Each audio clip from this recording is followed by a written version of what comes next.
میرا ایک دوست تھا، مجھے کہنے لگا کہ خدا کے حق میں کوئی دلیل بتاؤ۔ میں نے کہا بات سنو، ویسے تو میں 1000 دلیلیں دے سکتا ہوں، مگر جب میں ایک چھوٹی سی بات سوچتا ہوں کہ آج سے 1500 برس پہلے کوئی لیبارٹری نہیں تھی، ہبل نہیں تھا، یورپی فلکیاتی سسٹم نہیں تھے، کچھ بھی نہیں تھے، اس وقت قرآن نے ایک بڑی عجیب سی بات کہی۔ میں بڑا حیران ہوتا ہوں، یہ کون کہہ سکتا تھا؟ یونانی کہہ رہے تھے کہ ستارے کھڑے ہیں، رومی کہہ رہے تھے کہ کھڑے ہیں، اس کے بعد آنے والے سارے اس وقت کے سائنسدان کہہ رہے تھے کچھ کھڑے ہیں، کچھ چل رہے ہیں، کچھ ثابت ہیں، کچھ سیار ہیں۔ اس وقت قرآن بڑی عجیب بات کہہ رہا تھا کہ وَسَخَّرَ الشَّمْسَ وَالْقَمَرَ وَاللَّيْلَ وَالنَّهَارَ كُلٌّ يَجْرِي لِأَجَلٍ مُّسَمًّى۔ وہ کہہ رہا تھا ہر چیز چل رہی ہے کائنات میں اور چل ہی نہیں رہی ہے۔ میں نے کہا یار حیران کن بات ہے، کوئی شخص غور تو کرے کہ 1500 برس پہلے کون کہہ سکتا تھا کل فی فلک یسبحون، ہر ایک اپنے اپنے فلک میں تیر رہا ہے۔ Is there any reason for me to believe؟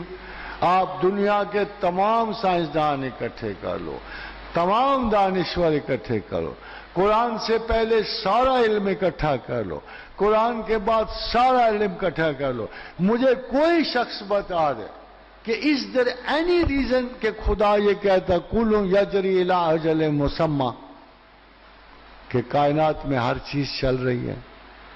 یہ صرف آج کے سائنسدان نے 3000 سالہ تحقیق کے بعد اللہ کو کنفرم کیا ہے آج کہ واقعی کائنات میں ہر چیز چل رہی ہے۔ There is no stationary star in the universe۔ آج کا سائنسدان کنفرم کرتا ہے، ماہر فلکیات کنفرم کرتا ہے، کل یجری الی اجل مسمی، اور دوسرا کل فی فلک یسبحون، ہر ایک اپنے اپنے دائرے اور مدار میں چل رہے ہیں۔ حاضرین حضرات، اگر یہ اس وقت کا دعویٰ میرے سامنے آئے تو میں قسم کھا کے کہہ سکتا ہوں ماڈرن لائف میں کہ جس نے بھی یہ دعویٰ کیا ہے وہ ان کا بنانے والا ہو سکتا ہے، گیس نہیں لگایا، وہ کوئی خدا ہی ہو سکتا، کیونکہ اوپر تک تو رسائی کسی کی نہیں تھی 1500 برس۔ کوئی جادوگر نہیں پہنچتا تھا، کوئی دیوداس نہیں پہنچتا تھا، کوئی ماہر فن نہیں پہنچتا تھا، کوئی شاعر نہیں پہنچا، تو پھر کس نے کہا اوپر سے کہ یہ ساری کائنات میں نے بنائی ہے، یہ سارے ستارے چل رہے ہیں، اور نہ صرف چل رہے ہیں بلکہ اپنے اپنے مدار میں چل رہے ہیں۔ حاضرین حضرات، یہ ایک قرآن کی آیت ہے۔ اگر آپ کے علماء صحیح ہوتے ہیں نا،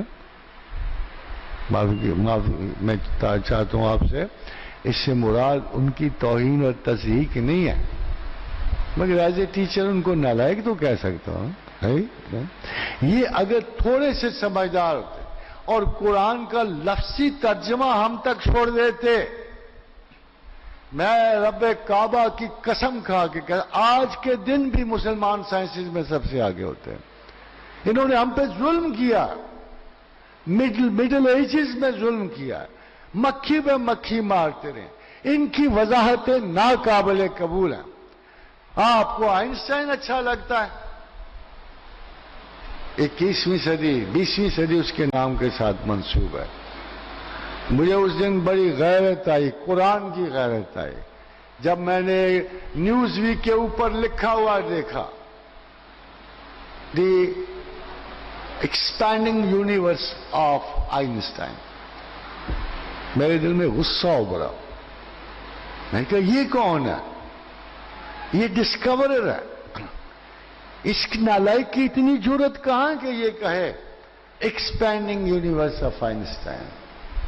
اس وقت کیا ہوا تھا اگر آپ کا کوئی عالم اٹھ کے مسلمانوں کو تعلیم دیتا وَالسَّمَاءِ بَنَيْنَهَا بِأَيْدٍ وَإِنَّا لَمُوسِعُونَ، ہم نے آسمانوں کو اپنے زور بازو سے بنایا ہے اور ہم انہیں وسیع تر کر رہے ہیں، وسیع تر، اِنَّا لَمُوسِعُونَ۔ آپ کو پتا کیا کیا؟ ان کو نہیں سمجھ آئی وسیع یہ کیسے ہو سکتا، آسمان وسیع ہو رہا ہے۔ سب نے ترجمہ الٹ کر دیا اس کا، انہوں نے سب سے زیادہ زیادتی ان فقہا اور مفسرین نے یہ کی کہ ایک لفظ کو سیدھا نہیں رہنے دیا. ایک تو غلطی یہ تھی کہ جو انہوں نے انٹرپریٹ کیا، دوسری سب سے بڑا ظلم یہ تھا کہ اس لفظ کو تبدیل کر دیا، اس کے تیسرے معنی قبول کیے اور پہلا مطلب جو اس کو بھول گئے.